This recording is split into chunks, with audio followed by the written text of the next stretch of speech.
ज्ञान पंचमी। कार्तिक शुक्ल ये पंचमी अपने आप में बहुत विशेष महत्वपूर्ण है। वैसे तो हर महीने पंचमी आती है, लेकिन ये पंचमी इतनी महत्वपूर्ण क्यों है, उसके लिए एक कथा आती है। सिंह दास नाम के एक श्रेष्ठी थे, सेठ।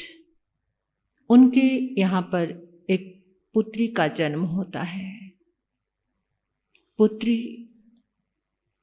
जन्म से ही गूंगी और बहरी थी, ना सुन सकती थी और ना ही बोल सकती थी। वो बच्ची थोड़ी सी बड़ी होती है तो बीमार भी रहने लगती है, कुछ ना कुछ बीमारी हो जाती है। सेठ के यहाँ पर कोई कमी नहीं थी, बहुत धन दौलत थी। सेठ ने अनेकों वैद्यों को अपनी बेटी को दिखाया, इलाज कराया, बहुत ट्रीटमेंट हुआ, लेकिन कोई भी दवा काम नहीं करती थी। यानी कुछ भी बीमारी ठीक, ना तो उसकी बीमारी ठीक होती थी, रोग ठीक होता था। और सेठ ने अनेकों डॉक्टर्स वैद्यों को बुलाकर भी पूछा कि क्या ऐसी कोई जड़ी बूटी है कि जिसके कारण मेरी बेटी सुनना शुरू कर दे और उसको बोलने लग जाए। तो वैद्य कहते कि हम कोशिश करके देख लेते हैं, ऐसे लगता तो नहीं है। तो वो अनेकों तरह की जड़ी बूटियों का प्रयोग होता, लेकिन कुछ भी उपाय कारगर नहीं हुआ। करते करते वो बच्ची जवान हो जाती है, विवाह के योग्य हो जाती है। एक तो गूंगी और बहरी, ऊपर से रुग्ण भी, रोगी भी रहती है। तो सेठ सोचता है कि ऐसी बेटी के साथ विवाह भी कौन करेगा। तो एक बार उसी नगरी में अवधि ज्ञानी मुनिराज का आगमन होता है। सेठ अपनी बेटी को लेकर जाता है। सेठ जिन उपासक था, जिन धर्म को मानने वाला था, मुनि का जब आगमन हुआ तो वो बेटी को लेकर गया और प्रवचन चल रहा था कर्मों के विषय में कि जीव को देर सवेर से अपने कर्मों का भुगतान करना ही पड़ता है, चाहे वो कर्म अच्छे हैं चाहे वो बुरे हैं। इस सारे जीव कर्मों से ही बंधे हुए हैं। ऐसी प्रवचन धारा चल रही थी। प्रवचन के अंत में सेठ उठे और पूछने लगे, गुरुदेव ऐसा कौन सा कर्म है जिसके कारण मेरी बेटी ना सुन पाती है, ना बोल पाती है, और आए दिन कुछ ना कुछ रोग भी इसके शरीर में रहता है। उसी धर्म सभा में राजा भी आए हुए थे। राजा का भी बेटा था। राजा का जो बेटा था वो अब नॉर्मल था, यानी वो मंद बुद्धि था। तो राजा ने कहा कि सेठ के साथ साथ गुरुदेव मेरा भी यही एक प्रश्न है कि मेरा बेटा राजा के घर में जन्म लेने के बाद भी वो उसको कुछ भी समझ नहीं पड़ता है। कुछ भी बात समझाओ ना उसको समझ आती है, ना किसी पदार्थ का ज्ञान हो पाता है। ऐसा कौन सा कर्म किया कि राजा के घर भी जन्म लेने के बाद वो किसी भी चीज को ज्ञान के साथ उपभोग भी नहीं कर सकता, उसको समझ भी नहीं पड़ता है। गुरुदेव अवधि ज्ञानी थे, उन्होंने कहा ये सब कर्मों का ही सिलसिला है और पूर्व जन्मों की ही बात है। पहले तो उन्होंने सेठ को कहा कि सेठ जी सुनिए एक बात, पूर्व जन्म में एक सेठ थे। सेठ के सेठानी थी, सेठानी का नाम सुंदरी था। उसके यहाँ पर 5 संतान थी। सेठ के घर में खूब धन धान्य था। 5 जो बच्चे थे वो पढ़ाई में बहुत जी चुराते थे। सेठानी भी उनको ये कहती, पिता के पास इतनी दौलत है, क्या करना है पढ़ लिख कर, जितना थोड़ा ज्ञान हो जाए सो ठीक है, बाकी चिंता मत करो।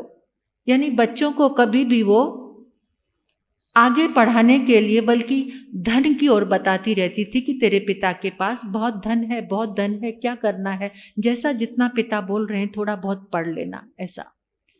तो बच्चे स्कूल जाते हैं और हमेशा टीचर नाराज होते हैं उन बच्चों से, क्योंकि कोई भी काम करके लेकर नहीं जाते वो बच्चे बहुत आलसी हो जाते हैं। तो टीचर छोटी छोटी पनिशमेंट उनको देते हैं, कभी खड़ा करते हैं, जैसे आजकल तो पनिशमेंट कोई दे ही नहीं सकता। आजकल तो माता पिता ने बहुत ही अलग तरह से अपने बच्चों को बना दिया है। अगर कोई टीचर पनिशमेंट दे दे तो उसके ऊपर केस कर देते हैं, उसको सस्पेंड करा देते हैं। मतलब आज का तो ज़माना बिल्कुल ही बदल चुका है कि बच्चों को मेंटली टॉर्चर नहीं करना, मारना तो बिल्कुल भी नहीं है, और मारने वाले टीचर को। लेकिन जब हमारा ज़माना था तो बड़ी पनिशमेंट मिलती थी, बड़े खड़े होकर डंडे मारते थे अच्छे से टीचर, और बच्चों को फिर डर भी लगता था। आज के बच्चे डरते नहीं हैं टीचर से, बस एक पढ़ने के लिए जाते, आजकल कोई नहीं डरता। एक बार हमारा कहीं चतुर्मास था, एक लड़के ने तो प्रोफेसर को ही चांटा मार दिया, और फिर जब प्रोफेसर ने कुछ केस वेस करना था तो झूठ मूठ में डॉक्टर के पास जाकर एक मेडिकल रिपोर्ट बनाकर लाया कि टीचर ने मुझे मारा, तो यानी प्रोफेसर ने मारा तो मेरी उंगली में फ्रैक्चर हो गया, इसलिए मैंने मारा, और कुछ भी नहीं हुआ था, झूठ मूठ में ऐसे ही बात थी। मतलब आजकल का जमाना तो बिल्कुल बदल चुका है। तो वो जो एक दिन टीचर ने वहाँ भी सेठानी के बच्चे को मार दिया। जब मारा तो उसको बहुत गुस्सा आया और कहा कि तुम्हें कोई जरूरत नहीं है मार खाने की, तुम भी डंडा लेकर जाना, वो अकेला है, तुम 5 हो, अच्छे से डंडे से मारना, तुम्हें मारा ना। बच्चों ने वैसा ही किया, टीचर को मारा। टीचर को जब मारा तो बड़े जो मुख्य अध्यापक थे उन्होंने बच्चों को स्कूल से निकाल दिया कि आज के बाद तुम पढ़ने नहीं आ सकते। तो सेठानी ने क्या कहा, चूल्हे में जाए तुम्हारी पढ़ाई, और ये किताबें, सारी बच्चों की किताबें उठाकर चूल्हे में डाल दी, जला दी, सारी पढ़ने की सामग्री जला दी। और अब जब पति ने आकर सेठ जी ने कुछ बोला तो सेठ जी से भी बहुत झगड़ा करने लगी, कोई ज़रूरत नहीं है, मेरे बच्चे ऐसे ही ठीक हैं और इनको पढ़ाई की कुछ भी ज़रूरत नहीं है, मुझे इन पोथी पन्नों से कोई प्रेम नहीं है, इनको देख देख कर और मुझे क्रोध आता है, कभी मेरे बच्चों को पढ़ने की कहने की ज़रूरत नहीं है। ये अपने आप ही बच्चे बड़े हुए, शादी विवाह के प्रसंग आए तो उनके बीच में अवरुद्ध आने लगा कि उन्होंने कुछ पढ़ाई लिखाई भी नहीं की। अब सेठ और सेठानी का झगड़ा होने लगा, और एक दिन झगड़े में इतना झगड़ा हुआ, सेठानी बहुत क्रोधी स्वभाव की थी, उसने क्या किया, एक पत्थर उठाया और सेठ के सिर में मार दिया और सेठ मर गया। गुरुदेव कह रहे हैं, ये जो तुम्हारी बेटी है ये वही सेठानी का जीव है, ये वही सेठानी का जीव है। इसने ज्ञान की इतनी ज़्यादा अशातना की है, इतनी विराधना की है, और ज्ञान देने वाले को भी इसने डंडों से पिटवाया है। इसके पास सम्यक बोध ना होने के कारण, क्रोध की अधिकता होने के कारण, और एक ऊपर से पति की भी हत्या करके आई, इसलिए आज इसको ना जबान मिली और ना सुनना, ना श्रवण मिला। अब वो जो बेटी थी गुरु के ओरे में, अवधि ज्ञानी मुनिराज के ओरे में बैठी थी, उनकी बात, हाव भाव जो भी, यानी लिपसिंग से उसको, आजकल देखते हैं ना आप, जिनको सुनाई नहीं देता, बोल नहीं सकते, तो वो लिप्स के मोमेंट से उनको कुछ समझ आ जाता है। तो उसको हाव भाव से, इशारों से या गुरु के ओरे का प्रभाव कहो, उनके ज्ञान और तप की आराधना संयम के प्रभाव से उसे जाति स्मरण ज्ञान हो गया।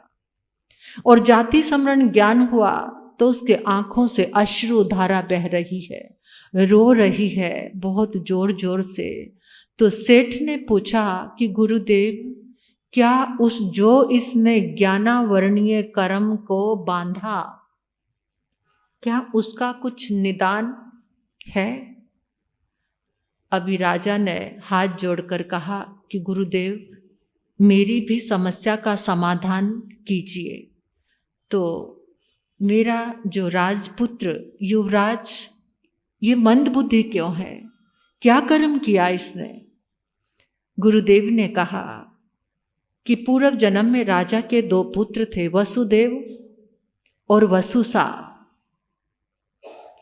समय पे आके दोनों साधु बन गए, लेकिन जो वसुदेव था वो बहुत होशियार, इंटेलिजेंट, बुद्धिमान, प्राज्ञशील था।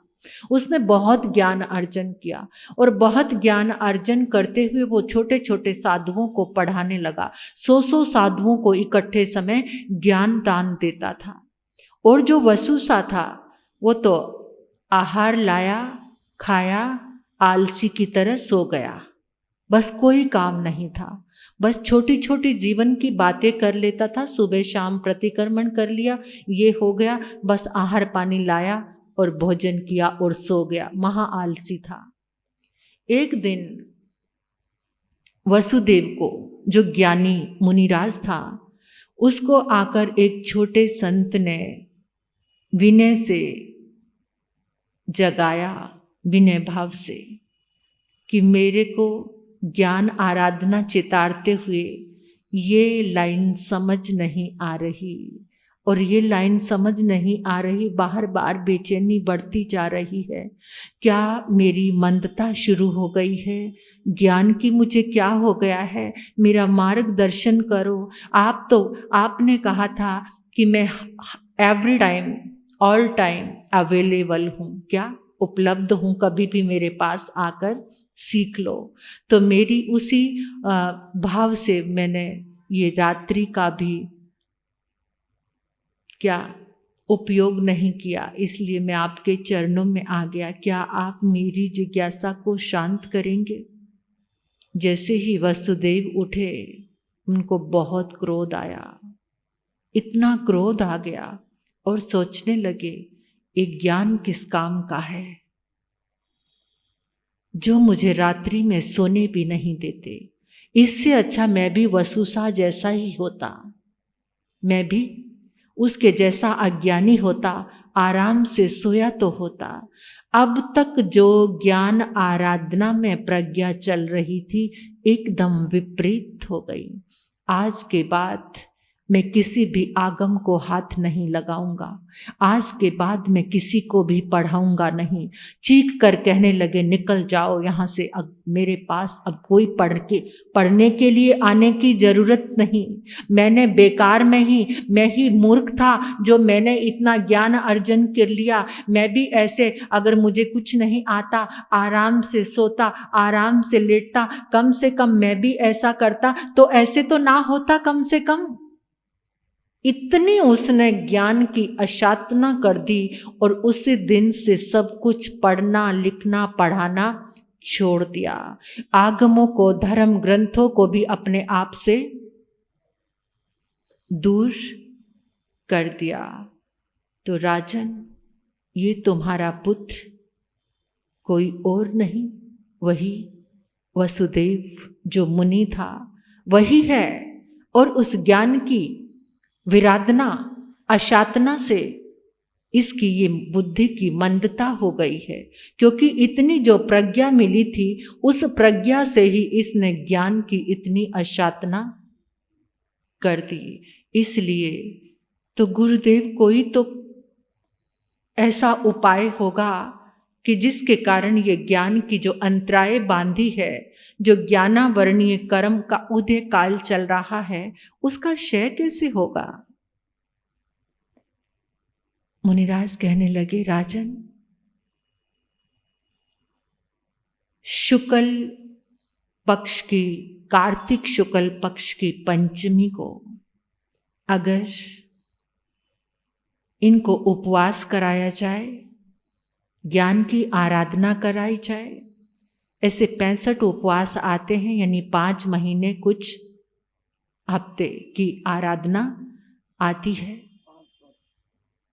5 वर्ष, हाँ 5 वर्ष कुछ हफ्ते की आराधना आती है कि ऐसे अगर उपवास इनको कराए जाए 5 वर्ष तक ज्ञान की आराधना, कुछ कुछ जगह पर कोई 5 महीने भी करते हैं।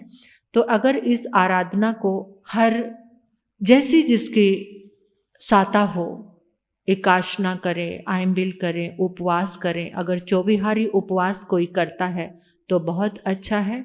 और उस दिन ओम ह्रीं श्रीं नमो नारायणस्य, ओम ह्रीं श्रीं नमो नारायणस्य की का जाप किया जाए। और फिर लोगस का ध्यान, नमो थुणंग, खमा समनो, जाप, ये सब आराधना करने से ज्ञान की अंतराय टूटती है।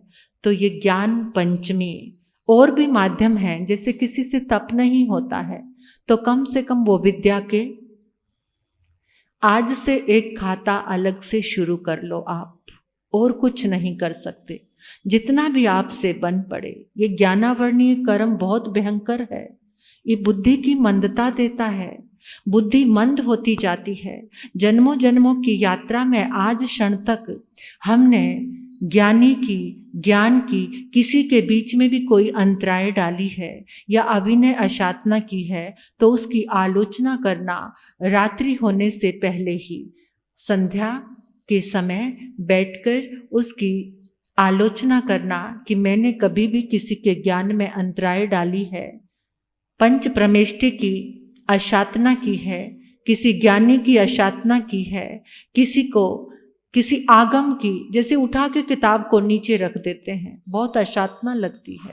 वो हमारे पावन पवित्र आगम को भी नीचे, कभी भी किसी भी किताब के पन्ने को भी नीचे नहीं रखना। और सबसे बड़ी तो अभी ज्ञान की ये जो धड़ाधड़ किताबें छपती जा रही हैं ना, इससे बहुत अशातना हो रही है। बहुत साल पहले की बात है, इधर गाजियाबाद में जेडी चैन, वो कहते कि मैं किसी शॉप से कुछ खरीद रहा था तो उन्होंने कागज में रख के, कोई भी चीज़ होगी वो रख के दी, कहते मैंने हाथ में लिया तो आगम का पन्ना था, कल्प सूत्र का पन्ना था। तो उन्होंने कहा कि आपके पास कितने पन्ने हैं, ये दिखाओ मुझे। जितने पन्ने थे उन्होंने सारे खरीद लिए, खरीद कर घर में लेकर गए। इतनी उठा उठा करके जो किताबें, और आप देखो स्थानक में उनको दीमक लग रही है। कम से कम अब तो मतलब सबको जागृत होना चाहिए, जो बहुत जरूरी है, आवश्यक है कि जो आपके उपयोग आए, डेली में पढ़ी जा रही है, जैसे भक्तामर और स्वाध्याय आदि की चीज़ें। लेकिन जो अनावश्यक भी, उसका क्या हो रहा है, उससे दो हानि हो रही है। एक तो ज्ञान की अशातना हो रही है, दूसरा पर्यावरण के साथ हम दोहन कर रहे हैं। क्योंकि एक किताब छपने में कितने पेड़ों को काटा जाता है, पेड़ की मतलब लकड़ी से ही ये आगे पेपर उसका रिसर्कल बनता है। तो इसमें कितने हम पर्यावरण के भी दुश्मन बनते हैं, उसके लिए भी हम भोक्ता यानी भोग करने वाले बनेंगे। और इधर से हमें ज्ञान की, क्योंकि उठा उठा कर आप भी क्या करें, इतनी किताबें बढ़ गई हैं, लोग उठा उठा कर इधर उधर बेच कर आ रहे हैं। कभी भी ऐसा काम मत करना। अगर कभी ऐसा लगे कि कोई किताब बिल्कुल ऐसे जर्जर हो गई है तो आप उसको पानी में प्रवाहित करवा सकते हैं, तो अपने आप जल के अंदर जाके वो अपने आप ही खत्म हो जाएंगे कागज। लेकिन पाँव के नीचे आए, कोई झूठी चीज़ उसमें रखी जाए, ऐसी अशातना आप कभी भी नहीं करना। और आज ज्ञान पंचमी है, आप पेंसिल और कॉपी ये किसी भी बच्चों को आज ज़रूर बांट कर आना। जैसे गवर्नमेंट स्कूल होते हैं, गरीब बच्चे वहाँ पर पढ़ते हैं, तो उन बच्चों को अगर आप नहीं जा सको आज, तो कुछ रुपए आप निकाल कर रख देना कि ये ज्ञान के लिए ही मैंने किसी के विद्या अध्ययन में ही इसके लिए मदद करना है, तो इसके लिए आप ये काम जरूर करना। आज अपना एक खाता खोल लेना कि मुझे अपने ज्ञानावर्णी कर्म के क्षय के लिए हर रोज 10 रुपये, 20 रुपये, आपका कुछ भी घटने वाला नहीं है। 10-20 रुपये से 50 रुपये, जिनकी बहुत अर्निंग है, जिनके पास लक्ष्मी की भरपूर कृपा है, तो अपने हिसाब से अपने ज्ञानावर्णीय कर्म को, और जब वो आपके इकट्ठा हो जाएं 1 साल में, तो आप किसी बच्चे की एडमिशन करा सकते हैं, किताबें लेकर दे सकते हैं, कोई स्कूल की ड्रेस लेकर दे सकते हैं, जैसे आपको ठीक लगे। किस स्पेशल ये 1 साल तक मेरा इतना धन, मेरे इतने पैसे, या रोज़ एक गुल्लक लगा लेना, कुछ भी जो भी आपको समझ में आए, हर रोज़ आपको याद करेगा। और अपने क्या कि आज मुझे समझ है, आज मेरे पास ये ज्ञान है, पता नहीं भविष्य में मुझे ऐसा सुनने को मिलेगा या नहीं, अगले जन्मों में मेरे पास ये ज्ञान आएगा या नहीं। अगर आज आप इतने जागरूक होंगे तो ये सद्बुद्धि और सन्मति जन्मों जन्मों तक आपके साथ रहेगी। तो ये ज्ञान पंचमी की आराधना है, और इस ज्ञान पंचमी की, जिन शासन में इस ज्ञान पंचमी का बहुत विशेष महत्व है, जिन शासन के जितने भी उत्सव हैं वो तप और त्याग से मनाए जाते हैं। तप त्याग ही जिन शासन का श्रृंगार है, और यही हमारा उत्सव है। यहाँ पर मनोरंजन का कोई स्थान नहीं है।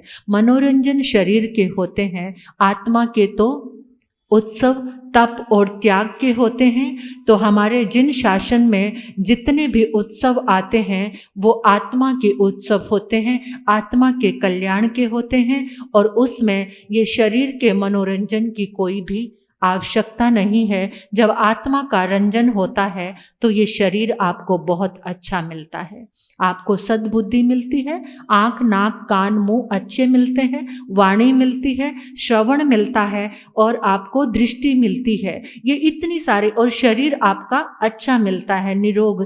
तो ये सारी चीज़ें पुण्य उदय से मिलती हैं। तो उस पुण्य में एक और पुण्य का पेज, पृष्ठ, पन्ना आज से चालू करना कि मुझे ज्ञान आराधना के लिए किसी का भी सहयोग जरूर करना है। तो ऐसी हमारी ये ज्ञान पंचमी की आराधना है।